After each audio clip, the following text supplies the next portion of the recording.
Maandamano makubwa ya kuadhimisha miaka miwili tangu maandamano ya kupinga ongezeko la kodi yaliyotikisa Kenya mwaka 2024 yaligeuka kuwa vurugu katika maeneo mbalimbali ya nchi hiyo, huku mamia ya watu wakikamatwa na polisi baada ya mapigano makali kuzuka kati ya waandamanaji na vikosi vya usalama. Maandamano hayo yalifanyika jana Alhamisi, Juni 25 mwaka 2026, huku maelfu ya Wakenya wakiwemo familia za watu waliopoteza maisha katika maandamano ya mwaka 2024, wanaharakati wa haki za binadamu na makundi ya vijana wakimiminika mitaani wakitaka haki itendeke kwa waathirika wa vurugu hizo, pamoja na uwazi kuhusu fidia iliyoahidiwa kwa familia zilizopoteza ndugu zao.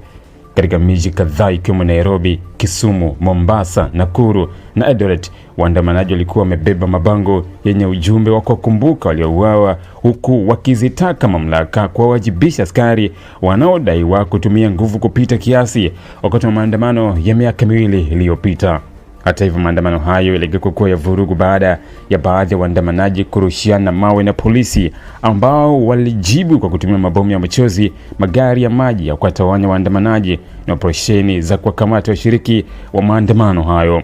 Mamia ya watu walikamatwa katika maeneo mbalimbali, huku baadhi yao wakikabiliwa na tuhuma za kushiriki maandamano yasiyo na kibali, kuvuruga amani na kuharibu mali. Mashirika ya kutetea haki za binadamu yameeleza wasiwasi kuhusu matumizi ya nguvu dhidi ya waandamanaji na kutaka uchunguzi huru ufanyike kubaini mazingira ya kukamatwa kwa watu hao pamoja na madai ya matumizi ya nguvu kupita kiasi.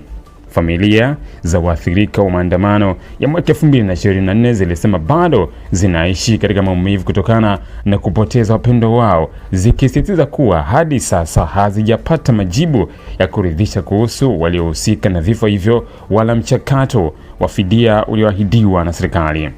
Zimetaka serikali kuweka wazi hatua zilizochukuliwa dhidi ya waliohusika na kuhakikisha fidia inalipwa kwa uwazi na kwa wakati. Maandamano ya mwaka 2024 yalikuwa ni maandamano makubwa zaidi kwa kushuhudiwa nchini Kenya katika miaka ya hivi karibuni. Yalianza kutokana na kupinga mswada wa kuongeza kodi uliowasilishwa na serikali, lakini baadaye yakageuka kuwa harakati kubwa za kupinga hali ngumu ya maisha, gharama kubwa za bidhaa na madai ya utawala usiozingatia matakwa ya wananchi.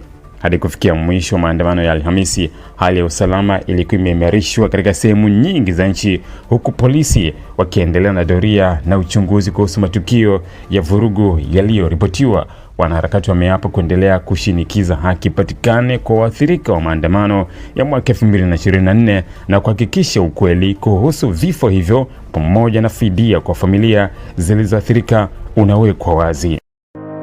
Ili kuwa mwanafamilia bora wa Global TV, usisahau kusubscribe, like, kushare na kucomment. Baada ya kusubscribe, bonyeza alama ya kengele ili kupata taarifa kwa kila video inayopanda Global TV Online.